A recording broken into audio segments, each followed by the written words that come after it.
দর্শক ২১ August grenade হামলা মামলায় আপিল বিভাগেও খালাস পেলেন তারেক রহমান সহ সব আসামি। আমরা আরো খবর জানবো এই মুহূর্তে আমাদের সঙ্গে সরাসরি যুক্ত হচ্ছেন সহকর্মী মাসুদুর রহমান। মাসুদ, নায়াসিনামাইড ও স্যালিসাইলিক সমৃদ্ধ লিলি ফেস ওয়াশ যা ফেসের ডেড স্কিন সেল দূর করে দেয় দ্বিগুণ ফাস্টার ব্রাইটেনিং। ২১ আগস্ট গ্রেনেড হামলা মামলায় আজকে তারেক রহমান, লুৎফুজ্জামান বাবর সহ সকল আসামিকে খালাস দিয়েছেন দেশের সর্বোচ্চ আদালত।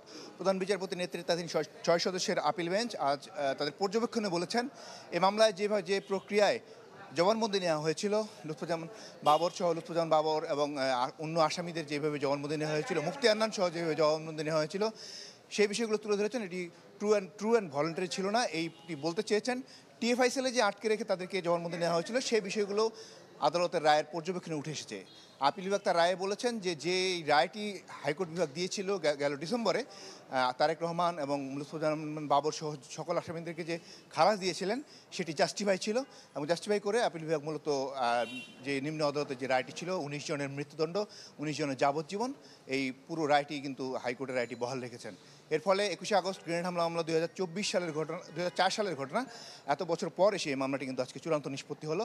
যেখানে হাইকোর্ট যখন এই মামলাটিতে সকলকেই খালাস দেন তখন কিন্তু আমরা আশ্চর্য হয়েছিলাম যে রাষ্ট্রপক্ষ কেন এটি আপিলে গেলেন। মূলত এখানে অনেকগুলো আইনি প্রশ্ন জড়িত ছিল, যে প্রক্রিয়ায় এভাবে এই 161 নেওয়া হয়েছিল এবং একই সাথে এই মামলাটি যখন মৃত্যুদণ্ড কার্যকর করা হয়েছিল প্রধান আসামি মুফতি হান্নানের ২০১৭ সালে, যখন তাকে 342 করার কথা, তখন আত্মপক্ষ সমর্থনে যখন তার জবানবন্দি নেওয়ার কথা, ঠিক সেই সময় তার ফাঁসিটি কার্যকর করা হয় সিলেটের আনোয়ার চৌধুরী হত্যা মামলায়।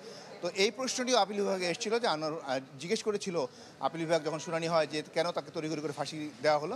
রাষ্ট্রপক্ষ কিন্তু তখন এই বিষয়ে কোনো সদুত্তর দিতে পারেনি। এই মামলায় আরও প্রশ্ন এসেছিল যে স্কটল্যান্ড ইয়ার্ড এবং FBI সহ যাদেরকে বাংলাদেশে তখন তদন্ত করতে এসেছিলেন তাদেরকে তদন্তে তখন সহযোগিতা করা হয়নি বলে অভিযোগ ছিল। এবং আপিল বিভাগ প্রশ্ন তুলেছেন যে যে তাদের যে তদন্ত রিপোর্ট ছিল, ইন্টারপোল সহ যাদের বিদেশিদের তদন্ত রিপোর্ট ছিল, সেটি কেন দেওয়া হয়নি। তো সার্বিক বিবেচনা করে আজকে আপিল বিভাগ এই মামলায় হাইকোর্টের রায়টি বহাল রাখলেন। তারেক রহমান, লুৎফুজ্জামান বাবর, আব্দুল সালাম পিন্টু সহ যারা এই মামলায় জড়িত ছিলেন তাদের সকলকে খালাস দেওয়া হলো, এবং এত বছর পর এসে মামলাটি চূড়ান্ত নিষ্পত্তি হলো আপিল বিভাগে। সারিকা। মাসুদ, ধন্যবাদ আপনাকে। দর্শক, ২১ আগস্ট গ্রেনেড হামলা মামলায় আপিল বিভাগেও খালাস পেলেন তারেক রহমান সহ সব আসামি। আমরা বিস্তারিত জানছিলাম।